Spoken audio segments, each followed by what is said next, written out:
to 33.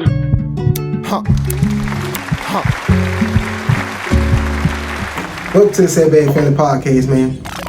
And I'm finna drop some goddamn gems, man. Some motherfucking jewels. You feel me? Tonight. You feel me, bro? You hear me? Look, if y'all don't know who the fuck Bob Proctor is, bro, y'all need to be going to look him up in y'all motherfucking search engine and y'all Google. You feel me? Y'all need to be goddamn taking notes, bro. Jotting this shit down. You feel me? You hear me? Y'all need to be goddamn doing the necessary, because bro really somebody to be listening to, bro. If you ain't got no mentor, you're fucking up. If you had a father figure, you cool. You feel me? It depends on the situation, but if you didn't have no father figure in your life at all, bro, and you ain't looking for certain mentors over the internet, you feel me? They ain't gotta be physically in your presence, bro, for you to goddamn gain some knowledge. Bob Proctor, bro, go, man, hey, I'm finna drop some shit where Bob Proctor on this bitch, man, spitting nothing but raw motherfucking facts, spitting nothing but goddamn jewels, bro. Feel me? Yeah, no, for real. He finna, yeah, I'm finna let him talk his shit, bro. Nah, for sure, defense. My experience has been people attend seminars, especially self-development seminars, to look for the answer. They want to know, what is it out there I can learn so that I can be more successful? That wasn't your motivation? No, oddly enough. And I think probably you're right. I think that's what most people are looking for. I think they're looking for an answer outside of themselves, and they're never going to find it. I think by this time I realized it was something in me.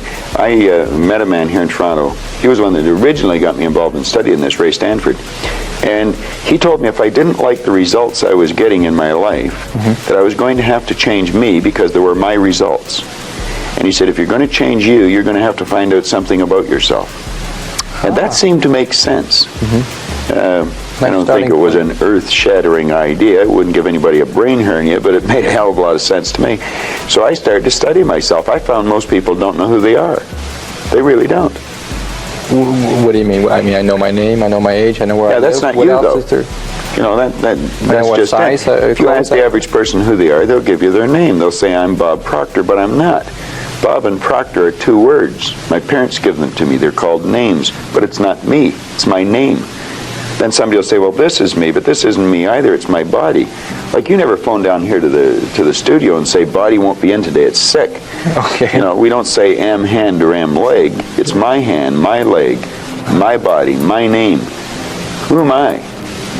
Well, that's an interesting question. And I believe if a person will start to study that and look for the answer, they'll find it. See, I think we live simultaneously on three planes of understanding. We're spiritual creatures, we have an intellect, and we live in physical bodies. Okay. But because we lack awareness or understanding of who we are, we're totally locked into a physical world, and we let things outside of us control us.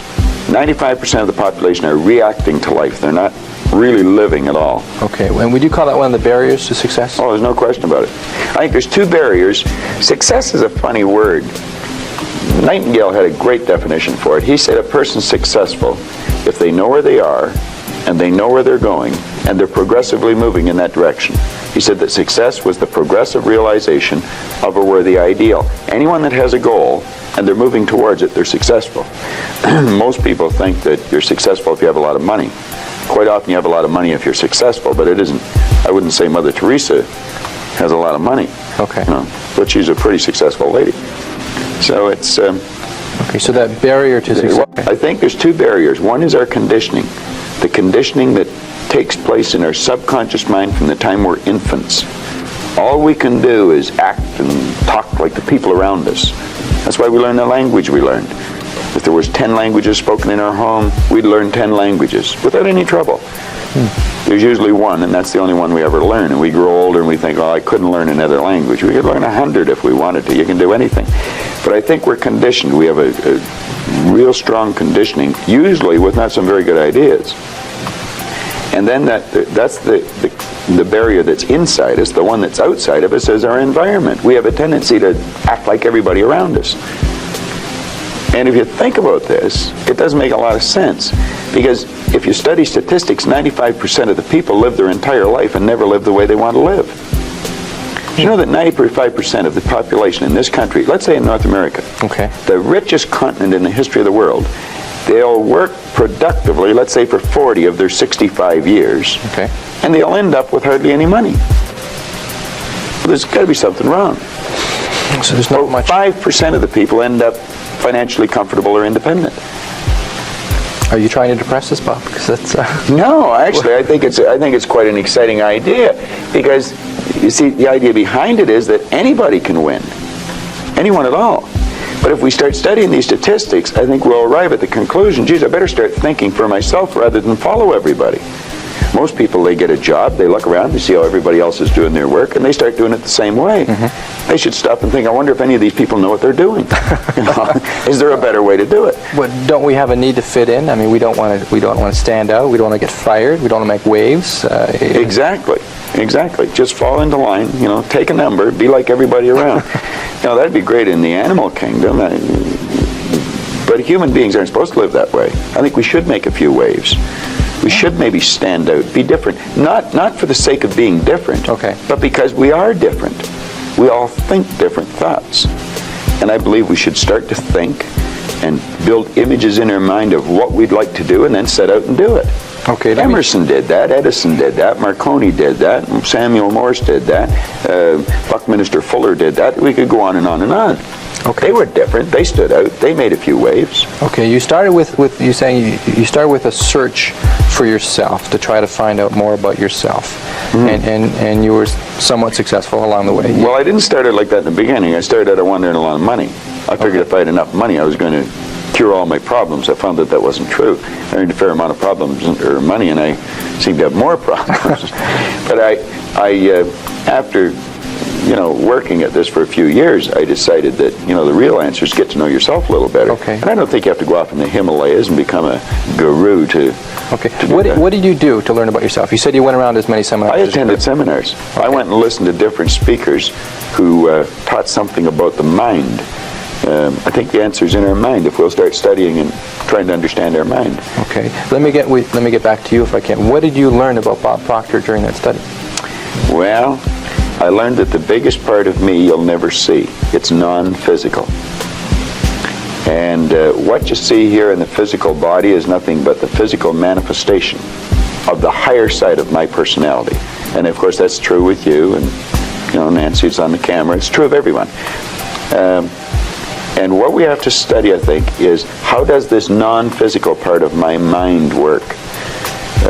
What happens when I think? Where do thoughts come from? How was this chair built? Somebody had to think. Thoughts are everywhere, and we pull thoughts into our mind and we build pictures or images in our mind. Okay. What we want to understand is that's a non-physical side of ourself that's doing that. If I can build an image of something in my mind, I'm quite capable of building a physical replica of it in my world. So if I build an image of me as a happy, relaxed person, I can live like that. If I build an image of myself as being prosperous, I can become prosperous. So if we think rich, we will be rich. Absolutely. We're already rich, just short of money. Okay, those of us that like to acquire more money and or happiness or whatever we see success, those of us that want to reach the goals that we've set for ourselves, we do it first by... Well, the first thing you do is sit down and decide what you want. If it's money you want, how much money? Lots of money. Well, nobody knows how much lots is. Okay. So you've got to be specific. Okay. You write down on a card exactly what you want. And you carry that card around and read it often. Now, this is what I learned in this book, Think and Grow Rich, and it's what I teach in the seminars. I'll teach people how to set goals. But you decide exactly what you want. And then you start to think. Now, you're going to have thoughts come to your mind of why you can't get it. Your conscious mind to reject that idea, kick it out of your mind. Thinking of why you can't do something is never going to do you any good. And keep thinking until you start to think of thoughts of how you can do it. And the way will be shown to you. It comes in the form of images in our mind. Think of how you can and not why you can't. Okay. So our first step is to set some goals. That's the first step. And think about how we can go about reaching those goals. Exactly. And just think of how you can. Now, I would say before you get into that, you should get a good book and start to study it. Select a person who is already doing something that you'd like to do. Get to know that person. Go to the experts for advice. Don't ask the person next door, your mother, father, brother, or the guy that works beside you, because they don't necessarily know. There's no point in asking a person how to earn a lot of money if they're only earning $10,000 a year. They don't know. If they knew, they'd probably be earning a lot. It's like, don't go to a sick doctor if you want to get healthy. Okay.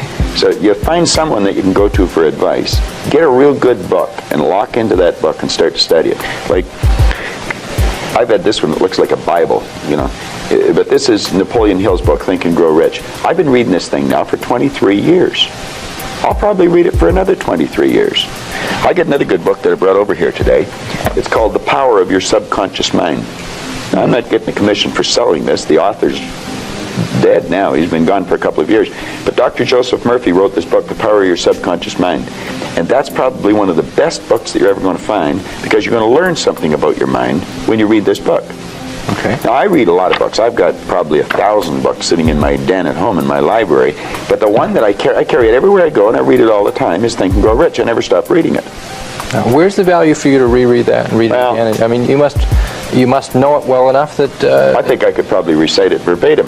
But the secret is, I once read in a book where it said, when you read a good book through the second time, you don't see something in it that you didn't see before. You see something in yourself that wasn't there before.